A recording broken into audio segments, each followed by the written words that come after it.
सेबी ने mutual fund नियमों में बदलाव को लेकर नया सर्कुलर जारी किया है। इस सर्कुलर में क्या कुछ खास है, किस तरह से म्यूचुअल फंड इंडस्ट्री का कामकाज बदलेगा और एक आम निवेशक के तौर पर अगर आप म्यूचुअल फंड के जरिए पैसा लगाते हैं तो आपकी लाइफ में और आपके इन्वेस्टमेंट करने के तरीके पर क्या असर पड़ेगा, आइए ये जानने की कोशिश करते हैं म्यूचुअल फंड इंडस्ट्री के जाने माने दिग्गज, एमफी के पूर्व चेयरमैन, आदित्य बिरला सन लाइफ म्यूचुअल फंड के एमडी और सीईओ और वेटरन इस इंडस्ट्री के ए बाला सुब्रमण्यम सर हमारे साथ कार्यक्रम में हो रहे हैं शामिल। बाला सर, गुड आफ्टरनून, बहुत बहुत स्वागत है आपका।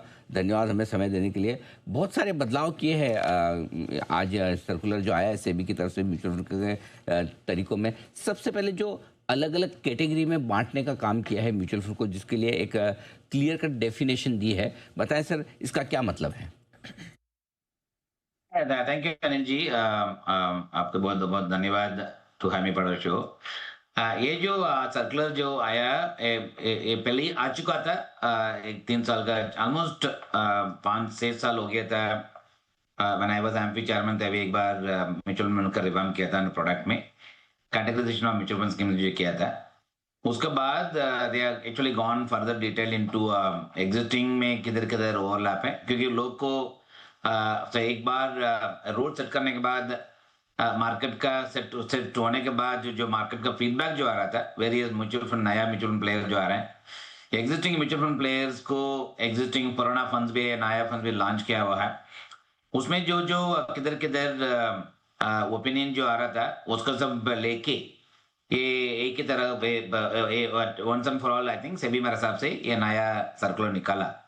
So, इसमें बहुत कुछ मेरे हिसाब से इंक्रीमेंटल अच्छा आया। Just give one simple example, there is a fund which is called contra fund, which is nothing but value based investing. There is also value investing, both are there. ये दोनों में एक्चुअली फाइन डिफरेंस भी है। Actually Contra fund ऐसा नहीं हमेशा value investing होना चाहिए, ऐसा नहीं है वैल्यू इन्वेस्टिंग हमेशा कॉन्ट्रा इन्वेस्टिंग होना चाहिए। These are some of the differentiation which was there in the nomenclature. उसको सब अभी क्लैरिफाई करके आपके वैल्यू फंड भी कर सकते हैं, एक कॉन्ट्रा फंड भी कर सकता है। दूसरा एक एक्चुअली एक आया एक्चुअली दैट दो तीन आया कैटेगरीज भी उसमें जो ऐड किया, actually taking into account fixed income और इक्विटी का लेके कैसे उसको एसेट एलोकेशन कैसे कर सकता है, उसमें भी आया है। थर्ड एक्चुअली एक नया चीज आया actually which is again my view is very good, जो हर चीज के लिए लाइफ साइकिल जो रहता है, somebody is at 30 years उनका रिस्क कैपिटल अलग रहते हैं, somebody is at 40 years age उनका अलग रहते हैं, somebody is at 50 year age उनका रिस्क कैपिटल अलग रहते हैं। सो आज के दिन में उनके लिए जो फंड जो है खाली एग्जिस्टिंग फंड्स में फंड ऑफ फंड के थ्रू आते हैं और उनके खुद के हिसाब से एलोकेशन जो कर रहे हैं। ग्लोबली ये बड़ा कैटेगरी है actually, globally age wise based on age जो नया एग्जिस्टिंग फंड्स रहते हैं उसमें हमेशा डिपेंडिंग अपॉन एज ब्रैकेट वही फंड में पैसा आते रहते हैं। That something now they have given the new circular with about 60% exposure to equity, balance coming other asset classes. ये जो नया सर्कुलर आया है इसमें वी कैन से 90% जो पहले जो पुराना वाला था वैसे कंटिन्यूइंग, अब 10% थोड़े से ट्विकिंग करके जो नया प्रोडक्ट कैटेगरी जो बनाया, this is what something has come. I will not say it is something completely unique, complete नया बोल नहीं सकता, इसमें थोड़ा नया चीज भी आया है। It is basically to give clarity to all mutual funds to interpret in the same way. नहीं तो अपना इंडस्ट्री में बहुत साल से मैं देखा है एक्चुअली इंटरप्रिटेशन कभी कभी वेरी हो जाते हैं, एक फंड और दूसरा फंड के साथ वेरी हो जाते हैं, मार्केट का नैरेटिव भी कभी कभी चेंज हो जाते हैं। उसका सब यूनिफॉर्म करने के लिए जो सर्कुलर आया है something clarifies very clearly, apt and clear. ठीक बात है। इसमें इन्वेस्टर्स के लिए कुछ है ही नहीं है, but from a money managers point of view जिस हिसाब से जो पोर्टफोलियो एलोकेशन कर रहे हैं, जिस हिसाब से सिक्योरिटीज में उनको एलोकेट जो कर रहे हैं between mid cap, large cap, multi cap and duration में जो एलोकेट कर रहे हैं, उसमें खाली यूनिफॉर्म डेफिनेशन आ जाएंगे उसमें। Okay, perfect. सर आपको क्या लगता है, क्या नंबर ऑफ स्कीम्स थोड़ी सी कम होंगी जो ओवरलैपिंग स्कीम्स है, चाहे सेक्टोरल फंड से रिलेटेड हो या फिर और दूसरी स्कीम्स, क्या वो मर्ज करेंगे और क्या उसके लिए पर्याप्त समय दिया गया है म्यूचुअल फंड्स को?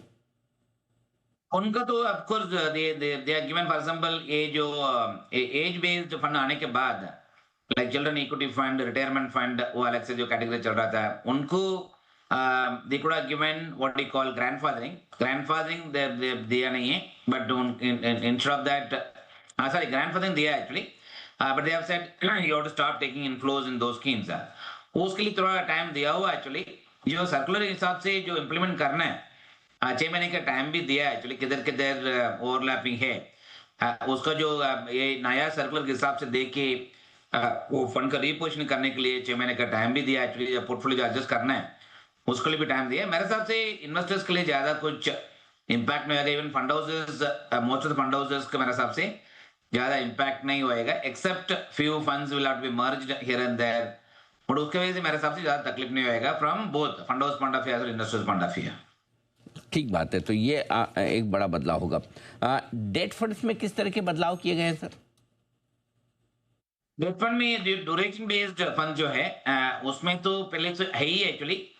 बट पहले जो सेक्टरल फंड, आई थिंक पुराना जमाना में वी यूज्ड टू टेक एक ही फंड में फाइनेंशियल सर्विस सेक्टर्स का अगर एक फंड क्रिएट करना है, उसमें पूरा जो फाइनेंशियल सर्विसेज इंडस्ट्रीज में जुड़ा हुआ रहते, basically banking, NBFCs, public sector based NBFCs, उसके लिए सबके लिए लिमिट था पहले। वो लिमिट था actually about 40% exposure to financial sectors। उसके बाद वो 30% कर दिया था। And within that they also define limit within the financial sectors। They had kept a limit for the private sectors। the public sector banks के लिए limit नहीं था एक्चुअली। अभी जो नया जो कैटेगरी बनाया है उसमें आपको एक्सक्लूसिव फंड आपको लॉन्च कर सकता है that invest only in the single sector having a multiple companies in the same sector. आप अगर आप देखेंगे देखिए तो फाइनेंशियल सेक्टर्स में बहुत कुछ बैंक्स है, बहुत कुछ एनबीएफसीज है, बहुत कुछ फाइनेंशियल इंस्टीट्यूशन जो है नाबार्ड, एनएचबी, ये सब के लिए ये लिमिट में आते थे पहले। अभी जो नया स्कीम ने जो प्रोविजन दिया है फिक्स्ड इनकम में, वो लिमिट हटा हुआ एक्चुअली। उसका मतलब we can launch a fund एक ही सेक्टर में इन्वेस्ट करने के लिए इन द फाइनेंशियल साइड। वो एक अच्छा मेरे हिसाब से दिया हुआ है। उसमें खाली एक एडवांटेज होता है इन्वेस्टर्स के लिए, generally this kind of schemes अगर एक सेक्टर में अगर ज्यादा सेक्टर का रिस्क तो है बट फिर भी उधर तो डाइवर्समेंट हो ही जाता है। सेकंड, ये सेक्टर हमेशा मार्केट में बोरोइंग के लिए रहते हैं, कभी कभी उनका रेट भी ठीक से अच्छा मिल जाता है। तब पहले हम लोग उसका एडवांटेज नहीं ले सकते थे mutual fund fixed income scheme में, क्योंकि लिमिट की वजह से उसका वजह से बाकी सेक्टर्स में फोर्सफुली इन्वेस्ट करना पड़ा। अभी जो नया स्कीम में विद दिस प्रोविजन एक कैटेगरी बढ़ा सकता है which invest in financial sectors exclusively। ये सेक्टर का लिमिट इसमें एप्लीकेबल नहीं है, but single securities limit applicable है, which is not more than 12% in a single securities।